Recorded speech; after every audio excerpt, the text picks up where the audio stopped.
Nós precisamos aceitar que a humanidade está no comando. Controlamos o planeta. Ninguém se candidatou para fazer isso, mas estamos no comando agora.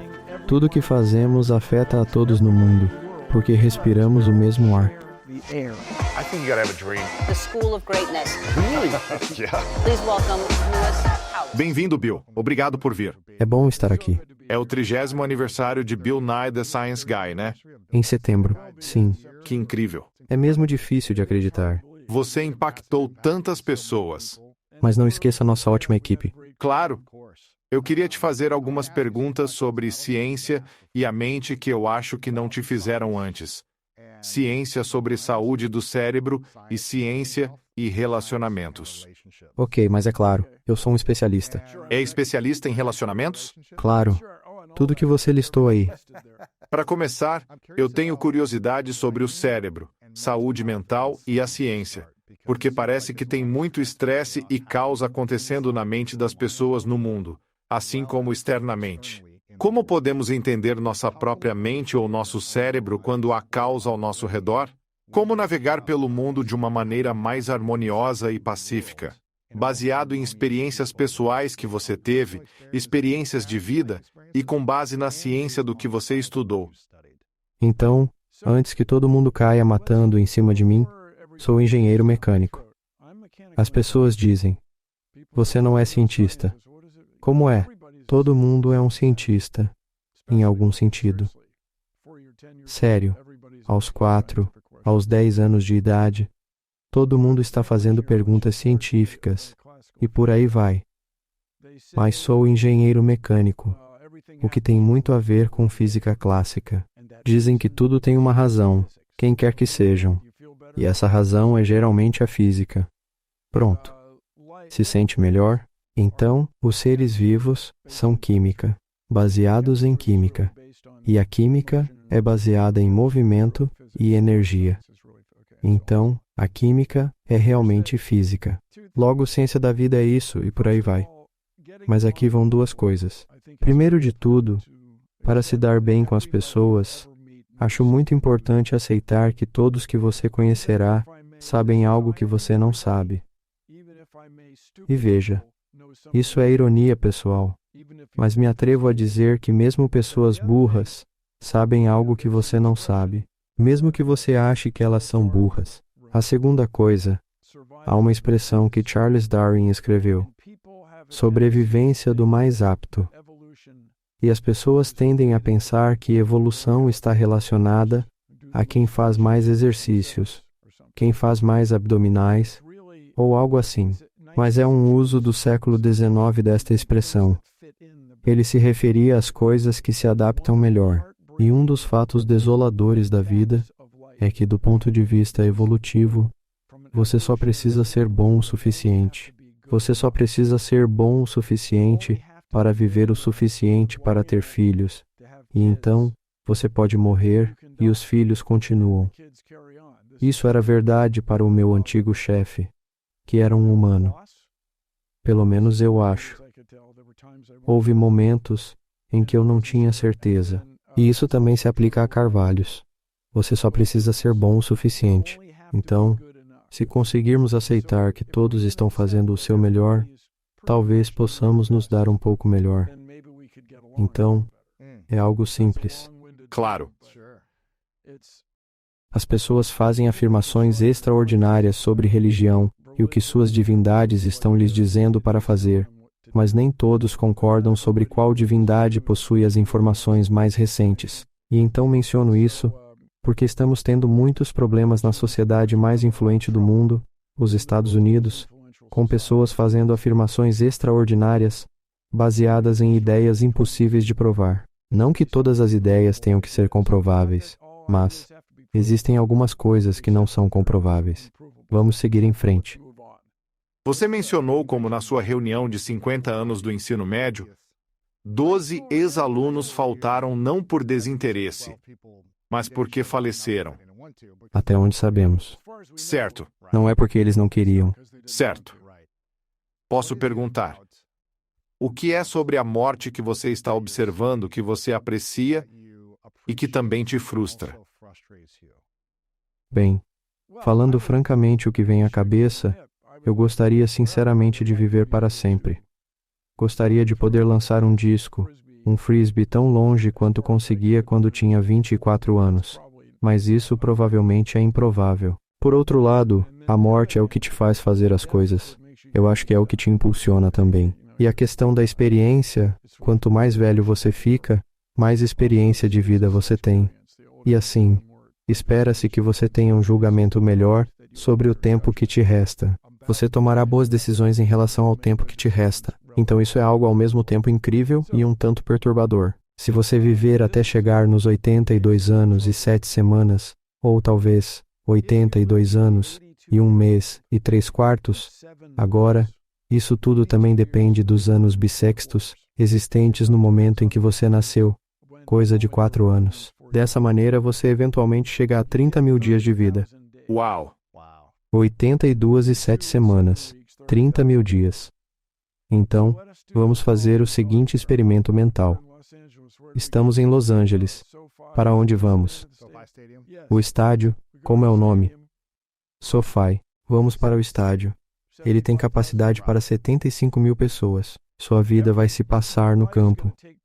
Você está assistindo a sua vida neste experimento mental. E todos os dias, você se senta em um assento diferente, neste experimento mental. Você está assistindo sua vida dia após dia. Parece quase exatamente igual. Mas depois de algumas sessões do estádio, você percebe que está olhando para a vida de um ponto de vista diferente. 30 mil dias no estádio SoFi. Você não chega nem na metade do caminho e já está morto. Nossa! Isso é uma droga, cara. Nossa! Quando você tem 10 anos, 30 mil é legal. Mas com 67 anos, não é tanto assim. O que isso faz você pensar? Sabendo que há menos dias, hipoteticamente, a menos que possamos descobrir algo novo. Bem, e outra coisa. Se viver até os 120 anos, a qualidade de vida é boa por aí? Certo? Expectativa de saúde ou vida. Sim. Então, e daí? Isso concentra a mente, como se diz. No que você mais foca a sua mente atualmente? Bem, há algumas coisas na televisão que eu gostaria de fazer. Projetos de cinema. Mas antes, deixe-me te perguntar isso.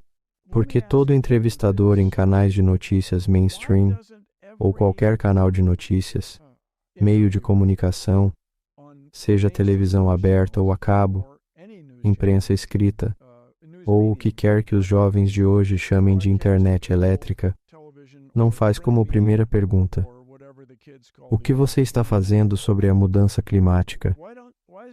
Não importa quem você esteja entrevistando, e se você não está fazendo nada sobre isso. Por quê? E se você alega que a mudança climática não existe, qual é a palavra favorita de todos hoje em dia? Existencial. Se não é uma ameaça existencial, então o que é? Porque ninguém começa com isso. Porque, sem dúvida, é o maior problema que enfrentamos atualmente. E está acontecendo. Já começou? Podia-se até dizer que estava ocorrendo em câmera lenta. Bom, agora está acontecendo a uma velocidade média. E quando vai acontecer rápido? Bem, há muita especulação sobre isso. E vou citar meu amigo Michael Mann. Você conhece Mike Mann? Não o diretor. Você conhece o gráfico do taco de hóquei? O mundo estava mais ou menos igual. Agora está esquentando cada vez mais rápido. Ele foi o autor principal da primeira publicação do gráfico do taco de hóquei. E ele e seus colegas o atualizam de vez em quando. Seu último livro, que está para ser lançado a qualquer momento. Eu li uma cópia. Ele acredita que agora, com base em modelagem de computador, não haverá essa catástrofe onde o Oceano Atlântico congela e de repente todo mundo fica sem conseguir respirar. Em vez disso, vai piorar cada vez mais rápido e mais rápido. Então, devemos adiar fazer algo a respeito? Não. Devemos agir de todas as formas possíveis agora mesmo. E então o outro lado, como gosto de chamá-los, chama pessoas como eu de alarmistas. Mike Mann é um alarmista. Ou melhor, alguém que presta atenção, um pensador, que foca no jogo. E o que eu digo para a mídia conservadora? com quem cruzo cada vez menos caminhos. Pare com isso. Simplesmente pare de agir assim. Qual é? Você sabe melhor que isso. Pare com isso. E, eventualmente, um cara muito conhecido foi demitido. E os processos vão continuar por bastante tempo. Mas é o maior problema que temos. Deixe-me fazer uma pergunta ingênua. Como aconteceu a última era glacial? Então recebeu o nome de um matemático e cientista chamado Milankovitch. E como era o mundo antes disso? Vamos falar sobre o mundo de antes. Qual é o assunto favorito de todo mundo com 10 anos de idade? Duas coisas: dinossauros e espaço. Acontece que são a mesma coisa quando há um impacto de asteroide, certo? Então a Terra está inclinada. Não só está inclinada, como também está bamboleando. Existe uma palavra física fabulosa para isso. Está precessionando. Não está apenas girando. Está fazendo esse movimento. Certo? Precessionando. E então a própria órbita não é bem um círculo. Esta mesa está muito mais próxima de um círculo do que a órbita da Terra. A órbita da Terra é um pouco assim. É inclinada. Então você tem esses ciclos chamados ciclos de Milankovitch. E a última, era glacial, está mais relacionada ao ciclo de Milankovitch. E tenha em mente que nos tempos dos dinossauros antigos, havia mais dióxido de carbono no ar do que agora, bem acima de 1000 partes por milhão. Sério? Agora há pouco mais de 400. O mundo estava mais quente. Quão quente! A neve derreteu. Tanta água na terra, água líquida, formou um mar interior, onde hoje são Wyoming e Utah. Já foi a Dinossauro, Utah? É incrível. Dinossauro, Colorado. Eu me enganei. Sim, Dinossauro. É a cidade. Tinham dinossauros andando por aí. Você conhece o Tiktaalik? Você conhece o animal que tinha pernas e barbatanas ao mesmo tempo? Esse animal de transição foi encontrado no que é agora a Baía de Baffin, Canadá, porque costumava ser um pântano. Certo, bem. Então o bamboleio, a terra, a precessão, isso e aquilo mudam, e começa a nevar, e a neve permanece nas montanhas, e os mares interiores drenam, e a quantidade de vida vegetal na superfície da terra diminui, e tem menos dióxido de carbono no ar, menos todos os tipos de gases no ar, e então fica tão congelado e tanto gelo nas montanhas que você pode caminhar do que é agora a Rússia para o que é agora o Alasca, só andando tranquilamente. No verão, é quente e maravilhoso. Você cultiva repolhos gigantes e todas essas coisas, e então navega para a América do Norte. Agora você já tem algumas ferramentas. Você só mata todos os grandes mamíferos que encontra e os come. É ótimo. Nossa! E aqui estamos. Mas tudo isso é interessante e incrível. E o estudo dos paleoclimas, como são chamados, climas antigos, levou pessoas como Mike Mann e eu a dizer: pessoal, qual é? Parem com isso. Mas não, você é um alarmista. Sim, sou. Eu presto atenção. Enfim. Por que isso é algo tão importante para você? Bom, vamos dizer que no experimento mental no estádio, eu tenho uns sólidos 20 anos pela frente, e só vai piorar para todo mundo. Então há um tempo, e eu uso a palavra tempo. O tempo só anda para frente. E eu gosto de mencionar a segunda lei da termodinâmica. Você já ouviu falar da segunda lei? Me diga. Bem, você sabe intuitivamente. Lagos não congelam no verão. O calor sempre se dispersa, e isso é péssimo. Sinto muito. O calor sempre se dispersa. E essa é a segunda lei da termodinâmica, que pode ser expressa matematicamente com essa palavra mitológica, entropia. Químicos amam a tal da entropia. Enfim, o calor está sempre se dispersando. Para você e eu vivermos, digamos, no oeste do Texas hoje, temos que ser capazes de suar o suficiente para esfriar, o suficiente para manter as nossas moléculas de se degradarem, o seu DNA de se degradar, para que seus processos metabólicos não parem. Existe um limite para quão quente pode ser, e um humano ainda poder andar por aí. E em Fahrenheit são 130 graus. Nossa! Certo. Vamos só ligar o ar-condicionado. Onde vai arranjar um? Mike Mann, em seu último livro, destaca que não é absoluto. Há quem sobreviva a 132, enquanto outros não suportam além de 127. De todo modo, os humanos desejarão se mudar. Migrar. Para onde é cada vez mais fresco. Bilhões de pessoas vão querer se mudar. Para onde irão? O que farão ao chegar?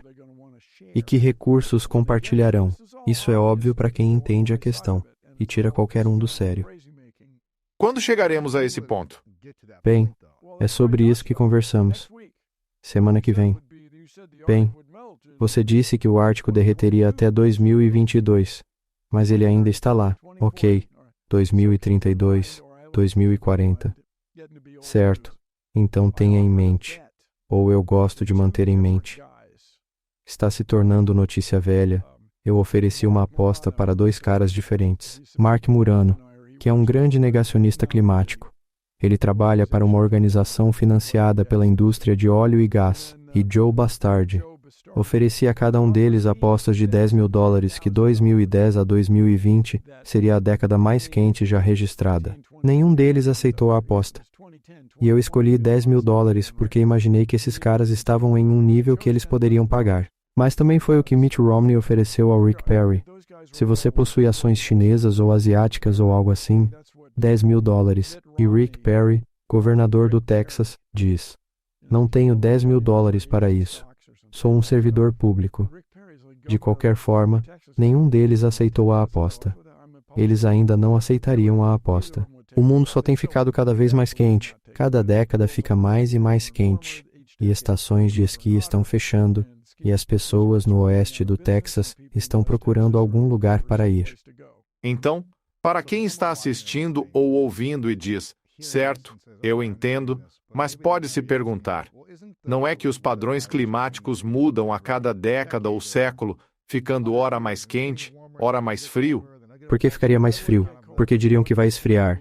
Não faço ideia. Um grande número de cientistas, climatologistas e outros istas apontam que não vai ficar mais frio, só vai ficar cada vez mais quente. E como dizem, especialmente Kate Marvel fala muito bem sobre isso. Suponha que houvessem temperaturas extraordinárias no oeste do Texas e na Índia e no sudeste da Ásia. Suponha que houvessem temperaturas extraordinárias e não soubéssemos por que isso estava acontecendo. Suponha que fosse apenas um mistério. Isso seria realmente assustador. Mas nós sabemos exatamente por que está acontecendo. Nós, a humanidade. Por que está acontecendo? Porque estamos adicionando dióxido de carbono e outros gases do efeito estufa na atmosfera muito rápido. E é isso que dizemos a todos. É a velocidade com que estamos fazendo isso. Sim, nos tempos dos dinossauros antigos, havia 2,5 vezes mais dióxido de carbono do que agora. Na atmosfera, é a velocidade com que estamos fazendo isso. E agora, em vez de 1 ou 1,5 bilhão de pessoas, temos 8 indo para 9 bilhões de pessoas, todos tentando respirar e queimar a mesma atmosfera. E isso vai ser problemático. Mas você tem que ser otimista, Luiz. Se não for otimista, com certeza não vai conseguir fazer nada. Estamos jogando ping-pong. Estou otimista de que eu poderia tirar alguns pontos de você. Talvez eu esteja me enganando, mas se você não acha que pode vencer o jogo, você não vai vencer o jogo. Se não acharmos que podemos combater as mudanças climáticas, então não o faremos. O que será necessário para realmente fazermos uma mudança? Vote. Todos votem. O que eu posso fazer sobre a mudança climática? E o que as pessoas geralmente querem ouvir é recicle seu plástico, o que é bom. Mas reciclar não é mudança o suficiente mesmo. Além disso, há a indústria de combustíveis fósseis. E olha, todos nós chegamos aqui porque temos combustíveis fósseis. Eu entendo isso, mas temos que parar. Temos que parar de usar combustíveis fósseis da maneira como estamos usando agora. Não diminuir a velocidade. Parar, e então seja politicamente ativo em sua comunidade e eleja pessoas que vão fazer algo sobre isso. E as coisas que eu quero fazer sobre isso são ter esses grandes objetivos no amplo sentido da palavra. O que devemos fazer é elevar o padrão de vida das mulheres e meninas. Quando você eleva o padrão de vida das mulheres e meninas, todos saem ganhando, se beneficiam. Você conhece o ditado: mulheres e meninas felizes, vida feliz. Eu parafraseio. Quando as mulheres têm uma qualidade de vida melhor, elas têm menos filhos. Os filhos que têm dispõem de mais recursos. Eles se saem melhor. Todo mundo se sai melhor na comunidade, na cidade, na fazenda, no mundo. Portanto, para isso, 3 coisas: água limpa, eletricidade produzida de forma renovável, que seja confiável, e acesso à internet, ou seja lá, como as crianças chamam a internet no futuro. Via expressa eletrônica é como costumávamos chamar nos anos 1900. Então, tendo esses grandes objetivos em mente, é que podemos fazer essas grandes mudanças. Certo. E quando você fala sobre o Texas e calor extraordinário, aqui está a ironia. E você sabia que eu costumava trabalhar no campo de petróleo como um jovem engenheiro. Uau! Uma empresa de Seattle tinha o principal barco de limpeza de manchas de petróleo da guarda costeira, feito de alumínio. A guarda costeira podia transportá-los de helicóptero, colocá-los na mancha de petróleo e absorver o óleo. Então, havia uma tecnologia derivada fazendo o que pode parecer como a trivial tarefa de separar óleo e água na bacia do Permiano. Todos assistiram Friday Night Lights, uma referência mais antiga daquela área. Quando você extrai petróleo, o verbo que usam é produzir petróleo. Plantas ancestrais produziram o petróleo. E micróbios. Quando você extrai o petróleo, você extrai também uma grande quantidade de água muito salgada. Interessante. Falou bem. É interessante. O óleo se adere às partículas de poeira e se tornam essas pequenas partículas neutramente flutuantes. Elas não afundam nem flutuam e entopem todas as válvulas e tudo mais. Então eu trabalhei lá por alguns anos nessa engenhoca e o cheiro de óleo está em toda parte. As bombas deles estão por todo lado, no oeste do Texas ou em qualquer lugar. Bem, agora existem turbinas eólicas no mesmo plano. E tem tantas turbinas eólicas, tanta energia solar e tantas baterias no Texas neste ano, 2023. Quantas turbinas eólicas, painéis solares e baterias existem? São tantos que eles não tiveram um evento catastrófico de eletricidade como tiveram alguns anos atrás, porque eles suplementaram a energia deles com fontes renováveis, convencionais e não exóticas. E mesmo assim, os legisladores lá estão lutando contra isso. Eles estão lutando contra a energia renovável. Sério? Qual é? Alguém está ganhando dinheiro com isso. Você se lembra do T. Boone Pickens? O magnata... Sim. Enfim, ele era um bilionário dos combustíveis fósseis. Mas ele argumentou a favor do uso do gás natural como o que ele chamava de combustível de transição para as renováveis. E ele investiu pesadamente em energia eólica. Ainda é uma boa ideia. Então vamos lá, pessoal. Vamos fazer acontecer. E eu quero te perguntar sobre isso, para aqueles que estão assistindo e ouvindo e dizem: eu te entendo, eu acredito, eu compreendo, e vão agir com base nisso. Mas eu sinto muito estresse no meu coração e na minha mente. Meus relacionamentos estão sofrendo. Sim. Eu não entendo o meu cérebro ou minha mente e como essas coisas funcionam e como dominar essas coisas. Dominar? Quero ter mais calma e paz na vida. Porque como lutar uma batalha sobre a mudança climática quando estressado, lidando com dinheiro, relacionamentos e tentando entender minha mente? Adoraria ouvir sua perspectiva sobre o que você aprendeu, pessoalmente ou pela ciência, para entender melhor nosso cérebro, mente e pensamentos, promovendo paz e harmonia internas antes de explorarmos e dominarmos o espaço exterior. Se puder compartilhar seus pensamentos sobre isso. Então, as pessoas falam assim hoje em dia. Elas falam sobre mindfulness. Isso é uma palavra moderna. É o que eu chamo há muitos anos, décadas, de prestar atenção. Prestem atenção, gente. Acho que não é tão fácil assim, mas uma coisa interessante. Nós fizemos, no antigo programa, o show do Science Guy. Tínhamos uma expressão. Nenhuma parte deve ultrapassar 45 segundos, o que não era uma regra tanto quanto uma orientação para os fãs de Ghostbusters. Agora são tipo 4 segundos. Mas veja, é também reconfortante notar que Sócrates reclamava da juventude de hoje. Sócrates, esses jovens, eles não têm respeito. Mesma coisa, pessoal. E então, eu não estou dizendo que tenho todas as respostas, mas prestar atenção é de grande valor. E existem duas maneiras de ser rico: ter mais ou precisar de menos. Isso é fácil de dizer, mas quando se trata de mudança climática e da sua ansiedade em geral, fazer algo a respeito te faz sentir melhor. Na minha opinião, fazer algo, com certeza. Tornar-se politicamente ativo, com certeza. E lembre-se de que apenas reciclar jornais não é suficiente. Sim, precisamos nos mexer de outras formas. O que é fácil dizer, difícil de fazer. E estamos vivendo neste momento extraordinário. Sabe, eu sou tão velho.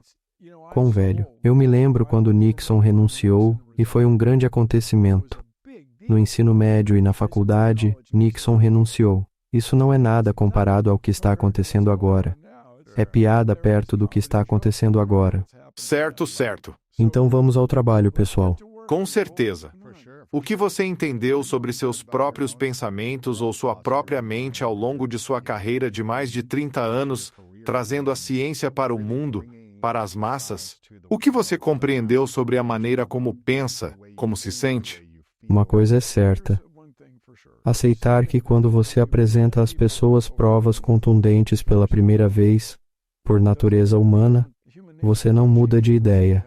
Você tem uma crença para a vida toda, seja lá o que for: astrologia, casas mal assombradas, ir a um vidente e ouvir sobre sua avó.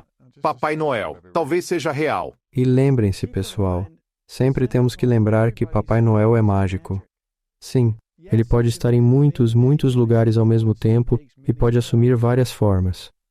Não é nenhum bicho de 7 cabeças.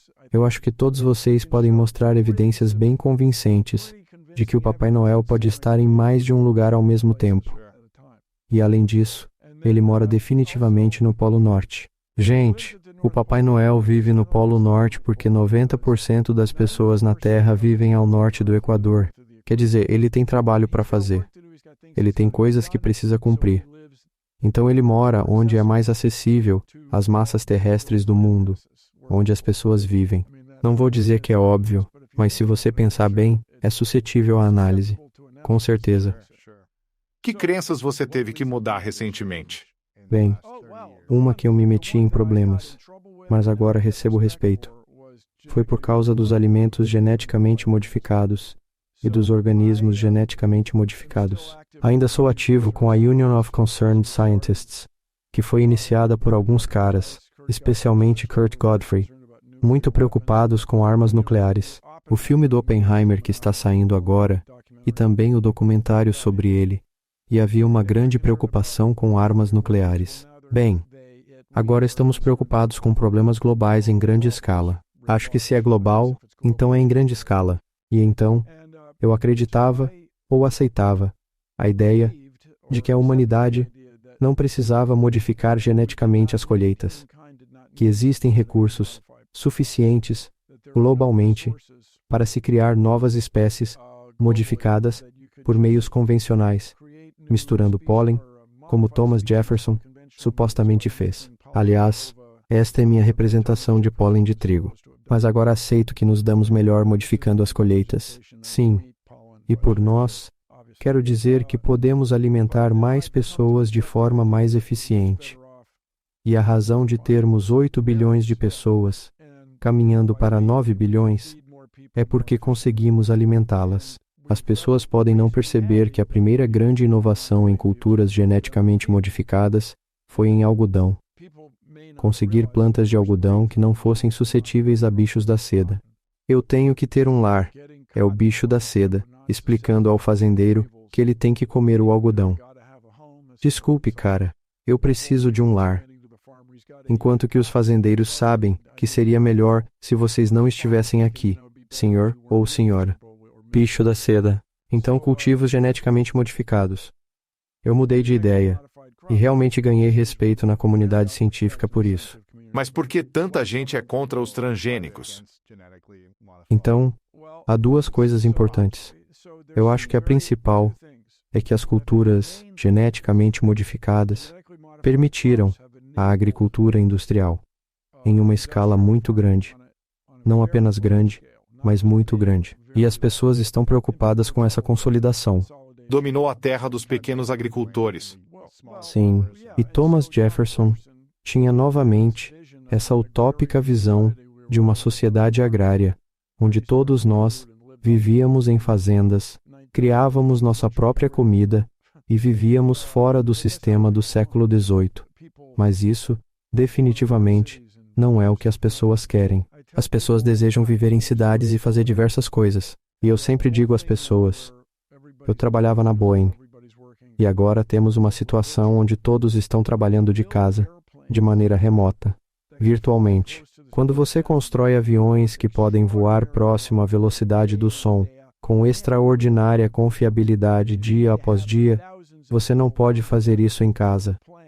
Você precisa ter milhares de pessoas se unindo com um plano bem definido e um grande edifício para construir essas coisas. É assim que é. E então, eu acredito que o medo crescente da agricultura industrial fez rapidamente muitas pessoas se oporem veementemente aos alimentos geneticamente modificados em geral. Mas não há nenhum motivo realmente. Mas poderíamos ajustar nossos regulamentos para que grandes corporações não esmaguem as pessoas e tornem suas vidas inviáveis e assim por diante. E a outra grande coisa que se tornou representativa dos organismos ou cultivos geneticamente modificados em geral foi o uso cuidadoso desses genes para prevenir ataques ferozes de insetos e possibilitar um controle extraordinário de ervas daninhas. Se você é um fazendeiro, se você é um jardineiro, ervas daninhas são um saco, cara.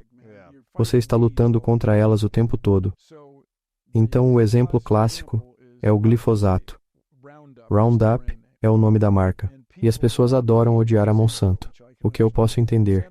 A Monsanto foi absorvida. Não existe mais Monsanto. E como as pessoas apontaram, a Monsanto não era tão grande quanto a Apple, ou a Microsoft, ou a Boeing. Estava lá embaixo, nos 300 inferiores do top 500 de empresas. Digo, era bem sucedida, mas não era como esse monólito transformador esmagando cidades ou algo do tipo. E então, há duas coisas sobre o glifosato. É assustador porque mata as ervas daninhas de forma tão eficaz. E a segunda coisa é que todo mundo o utiliza. Todo fazendeiro que quer permanecer no negócio e competir usa algo semelhante ao glifosato ou safras geneticamente modificadas. Sabe, nós, aqui nos Estados Unidos, somos todos a favor do milho. O milho realmente está em tudo. Somos quase feitos de milho. Todos comemos milho e até o plástico é produzido a partir do milho, certo? Bem, você não teria todo esse milho sem as contínuas modificações genéticas que impedem a espécie invasora da broca do milho europeu de destruir as nossas lavouras de milho.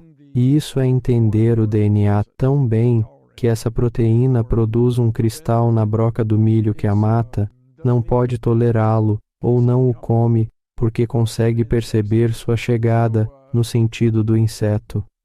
E isso me leva à minha maior ideia. Nós temos que aceitar que a humanidade está no comando agora. Estamos comandando este planeta. Não nos candidatamos a esse trabalho. Ninguém preencheu um formulário. Mas estamos no comando agora. Tudo que fazemos afeta a todos no mundo, porque todos respiramos o mesmo ar. Você não encontra ninguém e tem uma conversa sem que esteja respirando. Se você é um agente funerário, eu acho que você tem encontros com pessoas que não estão respirando, mas todos nós compartilhamos o ar. Então, quando eu era criança, intuitivamente você pensaria: a natureza está lá e nós estamos aqui. Vamos acampar na floresta, vamos levar um machado e um machadinho e cortar nossa própria lenha. Vai ser ótimo. Mas agora estamos todos juntos nisso, em todo lugar, certo? O que queremos é ter sistemas de governança, sistemas em vigor que levem isso em conta, que preservem o meio ambiente para todos, de modo que todos possamos ter uma alta qualidade de vida. Fácil de dizer, não tão fácil de fazer. De volta a você.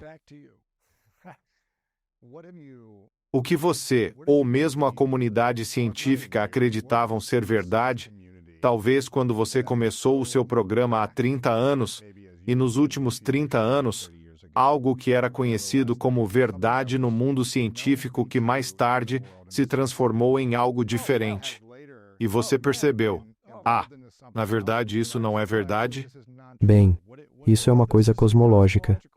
E eu estou falando da cosmologia. Quando eu era jovem, todos presumiam que o universo estava se expandindo e que a expansão estava desacelerando.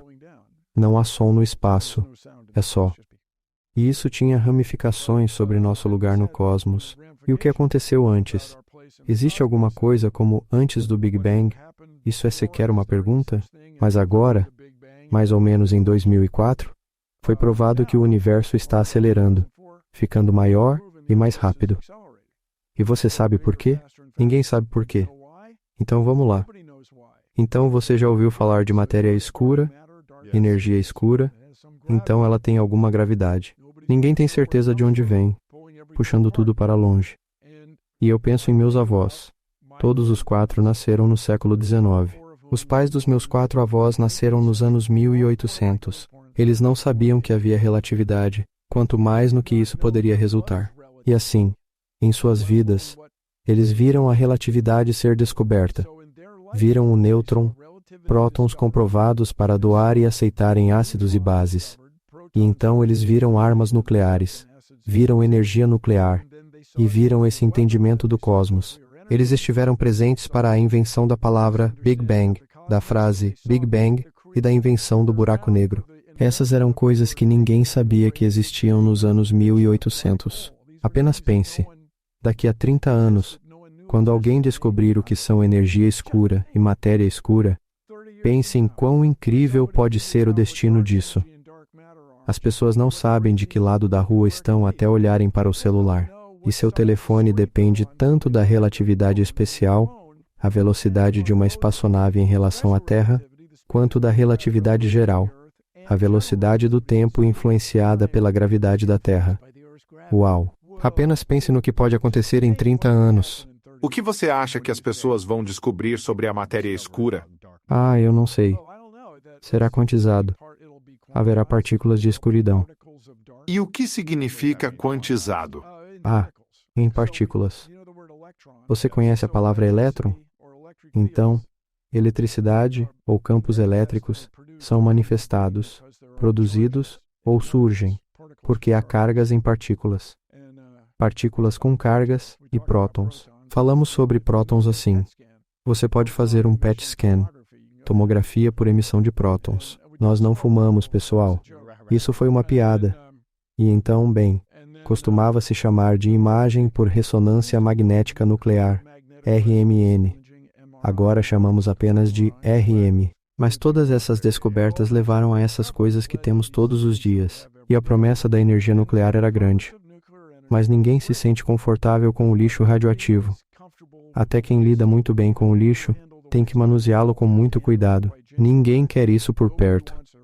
Quando eu estudava física, lá na época do disco, na verdade antes do disco, no Motown, eu estudava física. A fusão nuclear sempre estava a 40 anos de distância, fusão. Mas em dezembro do ano passado, as pessoas conseguiram obter mais energia do que investiram. A fusão foi realizada aqui na superfície da Terra. Se pudermos criar energia de fusão na superfície terrestre, isso, eu ouso dizer, mudaria o mundo. Escolha um número. Tem cerca de 12 de universidades e empresas tentando fundir prótons ou nêutrons para obter uma quantidade tremenda de calor ou esse campo elétrico insano que você poderia capturar diretamente e produzir eletricidade, mudaria tudo. Se tivéssemos eletricidade ilimitada, poderíamos dar conta do recado. Nossa! Poderíamos fornecer água limpa a todos, extrair dióxido de carbono do ar, nos animar com combustível sustentável para a aviação. Seria incrível. Sim, seria um atalho, cara. Se esses caras e garotas na Dakota do Sul podem pegar resíduos sólidos municipais e transformá-los em querosene, combustível de jato é querosene, apenas com algumas coisas para não congelar, e depois transformá-lo em combustível de foguete, que é a mesma coisa, apenas filtrado, realmente filtrado. Diga o que quiser sobre Elon Musk e Jeff Bezos. Diga o que quiser sobre esses caras. Mas o objetivo final de ambos é usar combustível de foguete feito do ar, tirar dióxido de carbono do ar, transformá-lo em querosene, transformá-lo em combustível poderoso para jatos.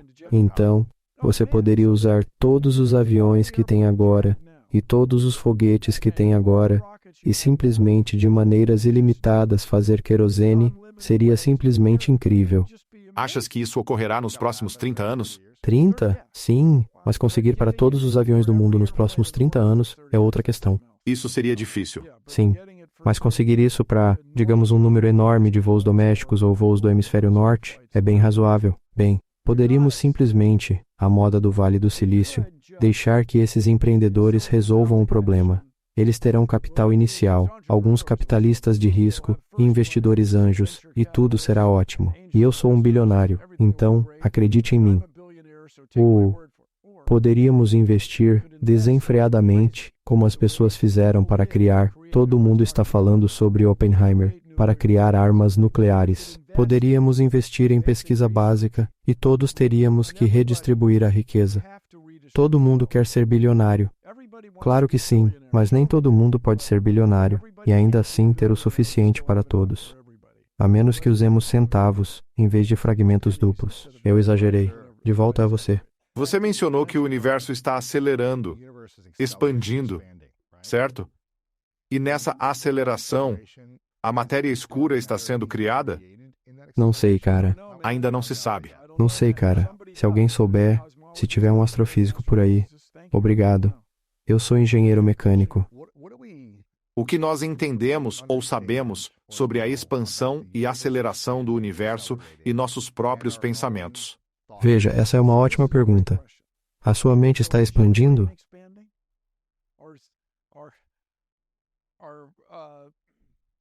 O que te compõe está se espalhando incrivelmente e um novo campo interage entre as coisas?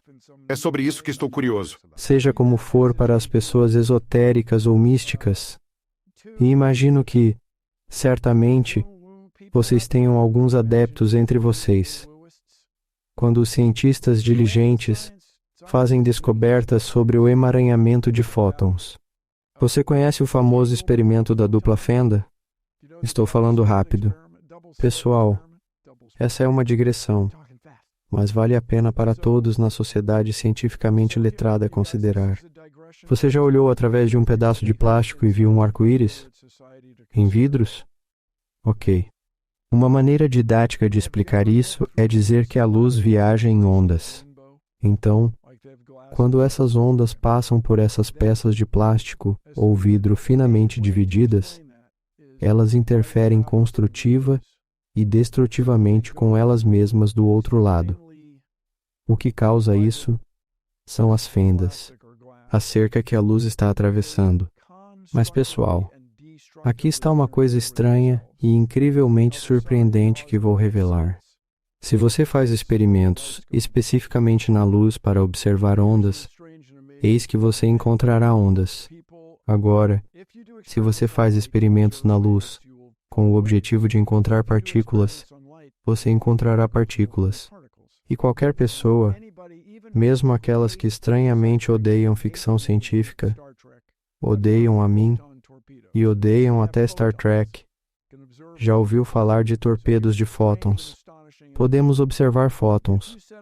O surpreendente é que, ao disparar um de cada vez numa dupla fenda, obtemos o mesmo padrão. É como se os fótons se conhecessem. Eu já vi isso, sim. Sim, e uma coisa sobre isso é conhecida como emaranhamento, que de alguma forma os fótons estão emaranhados. Quando os cientistas descobrem isso e provam e fazem esses experimentos para demonstrar, isso não significa que você tem poderes psíquicos. Não é a mesma coisa. Também não significa que você pode entortar colheres com a mente. Isso é algo separado, diferente. O que quer dizer? É inapropriado usar termos científicos indevidamente para essas superstições. As ideias pseudocientíficas são inapropriadas. Certo. Podemos dizer inapropriado e pegar o dinheiro de alguém quando você sabe que não deveria também é inapropriado. Claro. Então, no outro dia tinha um grande artigo sobre Uri Geller. Ernie Geller. Uri Geller. Pessoal, vocês são tão jovens. Uri Geller é conhecido por dobrar colheres. Com a mente, certo. Ele costumava se autodenominar mentalista. Agora ele meio que recuou disso. Você é mágico? Ah, eu nunca diria. Claro. Então eu conheci alguns caras, mas o cara notável foi James Rand, que morreu alguns anos atrás. The Amazing Rand. Então você está em uma convenção de professores de ciências, conversando com James Rand, e ele pega uma colher da mesa e começa a falar com você sobre a colher. Ele a tem na mão e discute sobre isso, e então a segura no alto. E a colher dobra, porque ele a entortou completamente de um jeito mágico que você não pode ver. Dedos fortes. Então isso aparentemente é o que Uri Geller faz. Mas as pessoas ainda ficam maravilhadas porque ele é um grande e incrível showman. Mas eu menciono isso porque, quando cientistas descobrem o entrelaçamento quântico, isso não significa que alguém está entortando colheres com a mente. Certo. Correlação não implica causalidade. Para usar uma expressão filosófica da moda com você. Você pode me falar sobre a ciência do pensamento? O que é um pensamento? Eu não sei, cara. Eu passei muito tempo, de vez em quando, com neurocientistas. Eu não sou um neurocientista. Mas o que você aprendeu sobre eles? Bem, todos estão tentando entender o que é a consciência. Dr. Heather Berlin, uma amiga minha, está tentando descobrir o que é a consciência, junto com um velho conhecido dela, Christoph. Estão tentando entender o que é a consciência. E eles não conseguiram, ou melhor dizendo, eles ainda não conseguiram. E todos nós queremos saber. E é isso que a filosofia tenta descobrir. Você conhece essa expressão, crença verdadeira justificada? Tipo, como você pode provar que algo é verdadeiro? E isso nos leva a isso. Cogito, ergo sum. Penso, logo existo. Estou pensando, portanto, devo estar vivo. Devo estar aqui. Mas o que acontece com os nossos cérebros é tão sutil e tão perturbador e uma bagunça incrível. E eu não estou mudando de assunto. Estamos todos lidando com o vício. Todo mundo conhece alguém que é um viciado ou conhece alguém cuja vida foi profundamente afetada pelo vício. O cara nas notícias agora, o filho do presidente. E quando você se torna um viciado, aparentemente isso afeta seu cérebro. E você simplesmente não pensa da maneira que as outras pessoas pensam. E é uma coisa incrível se você esteve perto de viciados que inventam histórias, que simplesmente mentem. As histórias são todas coerentes entre si e são criadas de sua consciência de alguma forma, quase instantaneamente. Mas está acontecendo aparentemente através da química na sua cabeça. Então não sou especialista nisso, mas já fiz alguns programas sobre vício. E eu estava perto dos especialistas em cérebro quando eles estão discutindo em conferências sobre o cérebro. E é absolutamente fascinante. E como cético, sou membro de ambas as organizações de céticos. Eu leio a revista Skeptic. Eu leio o Comitê para a Inquirição Científica. Quem não lê? A percepção de alguém é tão pouco confiável. O que você acha que está vendo no mundo? Sabe, o vestido era azul e branco ou era dourado? Sua percepção. E a sua memória também. Sua memória é uma bagunça, cara. Você inventa coisas o tempo todo. E você faz isso, aparentemente, para se virar na vida. É um atalho para conseguir se virar na vida. Você já teve um vício extremo? Eu? Que eu saiba, não.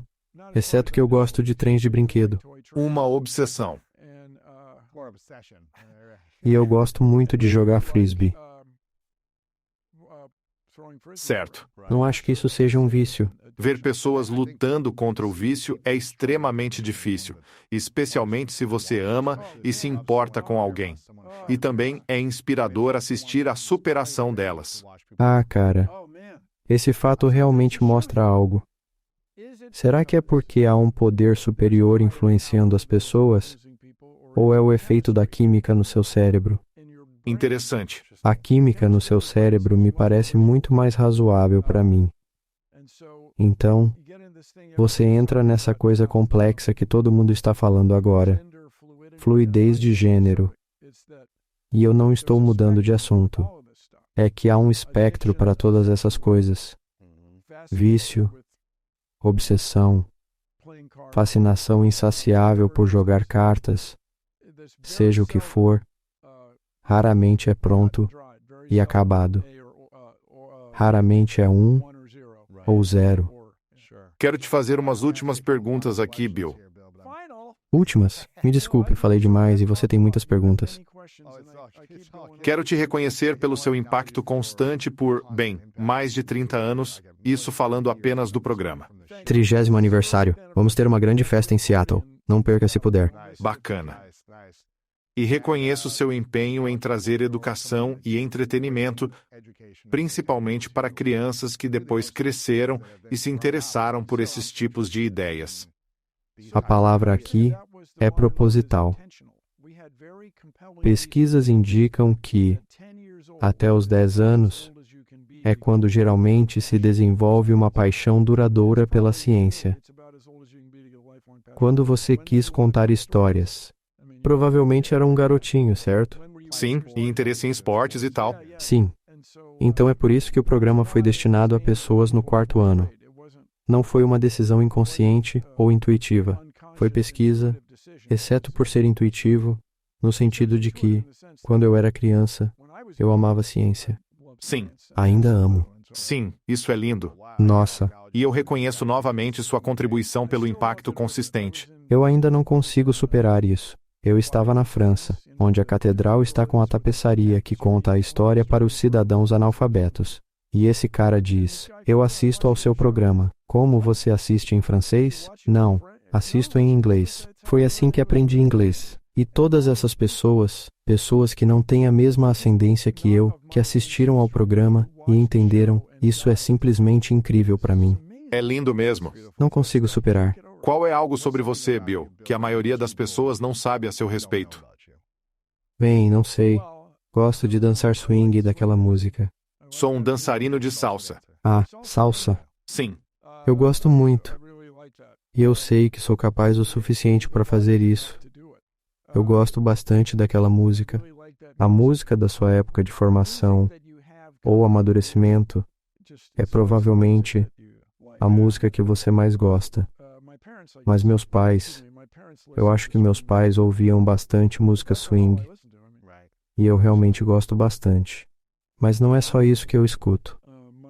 O irmão do meu pai cantava no quarteto Barbershop. E eu não sei se vocês conhecem Barbershop.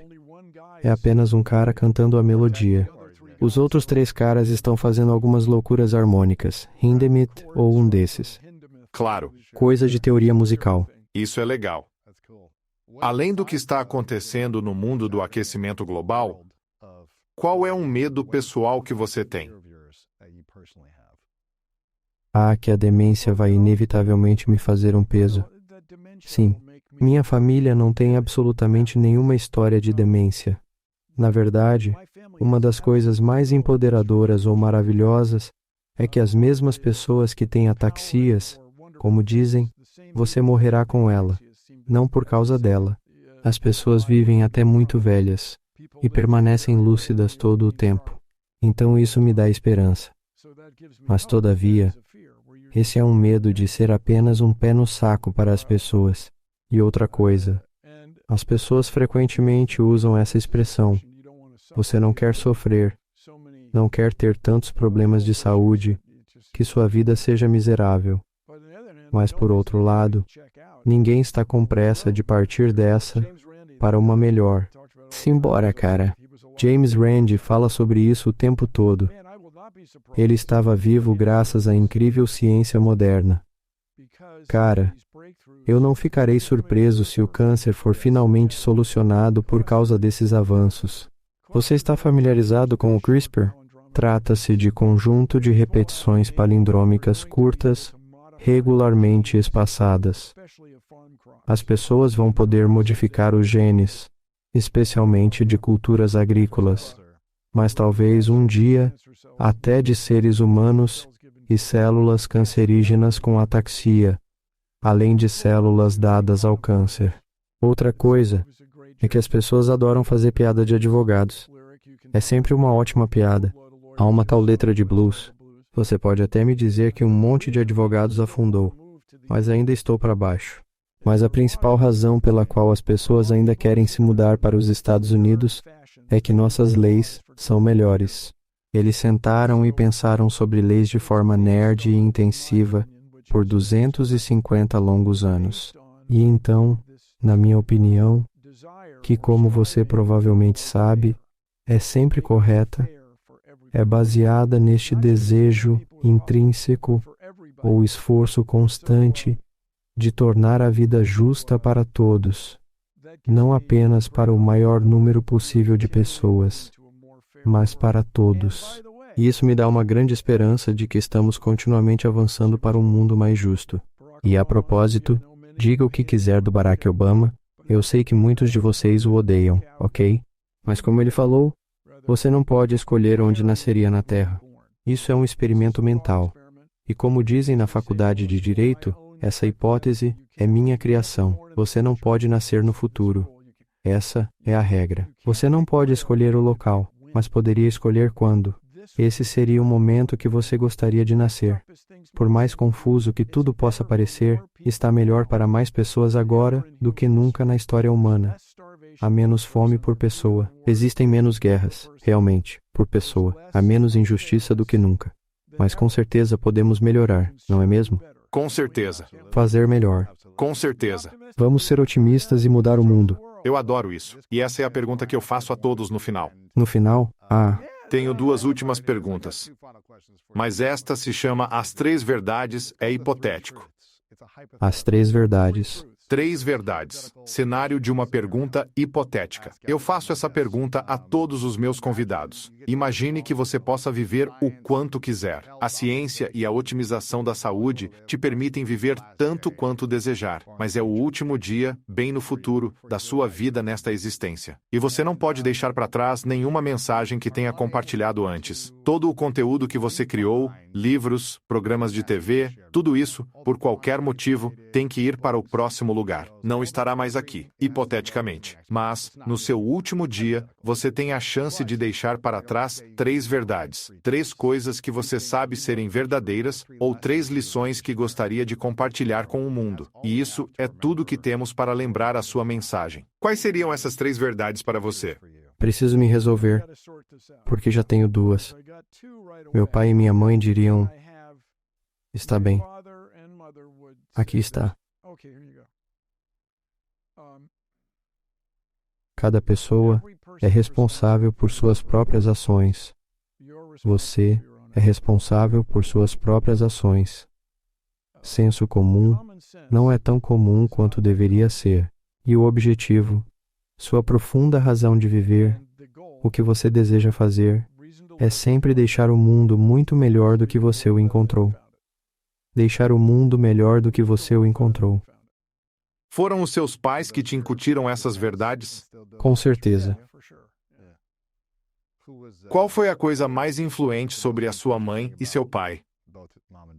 Bem, minha mãe, para o sucesso acadêmico. Ela também disse que o lugar onde você mora é realmente importante. Se sentir confortável, investir em tornar o lugar onde você vive confortável, porque se você não gosta de estar em casa, a vida se torna desconfortável. E meu pai era um escoteiro muito bom. Eu tive uma experiência muito boa e regular nos escoteiros mirins. Eu tenho que te contar, me saía bem. Isso é bom. E aquele filme, o Projeto Bruxa de Blair. Saiam da mata, seus idiotas. Qual o problema de vocês? Passar uma noite na mata. Grande coisa. Enfim, para que você possa cuidar de si mesmo, se fortalecer. Isso seria algo que meu pai diria. E meu pai também dizia que a família é a coisa mais importante. A família é a coisa mais importante. Era um grande negócio para o meu pai. Bem, eu acho que todo mundo diz isso em algum momento. Sim. E eu conheço pessoas. Meu irmão e irmã são meus melhores amigos. Fazemos uns aos outros rir. Sei que alguns não se dão bem com seus irmãos. mas isso está fora da minha realidade diária. Eu acredito que isso veio dos nossos pais. Apesar de tudo, veio deles. Amei essas verdades e agradeço por compartilhar as verdades dos seus pais. Novamente, o 30º aniversário de Bill Nye the Science Guy, em setembro, incrível. Uma terceira geração de pessoas está assistindo. Incrível. Um grupo de garotos e garotas em um galpão em Seattle. O prédio ainda está lá. Isso é incrível. Você tem um programa chamado The End is Nigh. The End is Nigh. Aumentem o volume no canal Peacock. Assistam. Você também é uma sensação das redes sociais, viral no TikTok e Instagram, todo lugar. E o acordo era para nenhum trecho ultrapassar 49 segundos. Era nossa técnica informal engraçada para a TV. James McKenna, Erin Gottlieb e eu, os co-criadores. E foi porque achamos certo. Gostávamos assim. Era divertido. TikTok é a minha praia, cara. Você arrasa nesse formato. Ganhamos 10 segundos extras, embora. Temos que fazer um TikTok depois disso. Eu amei. Quero te reconhecer novamente. Tem mais alguma coisa para direcionarmos as pessoas e promover seu trabalho além das redes sociais e do programa de TV? Obrigado. Leiam meu programa. Assistam ao meu livro. Eu tenho muito orgulho dos livros que escrevi. Eles se tornaram best-sellers do New York Times. Mas muito recentemente, esse debate que fiz com esse cara no Kentucky, que pelo que sei, realmente acredita que a Terra tem 4.000 anos. Ele está absolutamente errado sobre isso. Isso é absolutamente incorreto. E ele pode dar uma de galã com seu sotaque australiano, impressionando pessoas que pensam que todo mundo com sotaque britânico é uma autoridade. Mas a preocupação são as crianças. Não quero que as crianças cresçam cientificamente analfabetas. Quero dizer, esse ponto de vista é simplesmente ridículo. E eu sei que ele foi criado assim e realmente acredita nisso. Mas acabou de ultrapassar 10 milhões de visualizações. Uau! Oficialmente 10 milhões de visualizações. E não oficialmente? 50, 40 milhões? Está no YouTube? Está no YouTube. As crianças com seus YouTubes.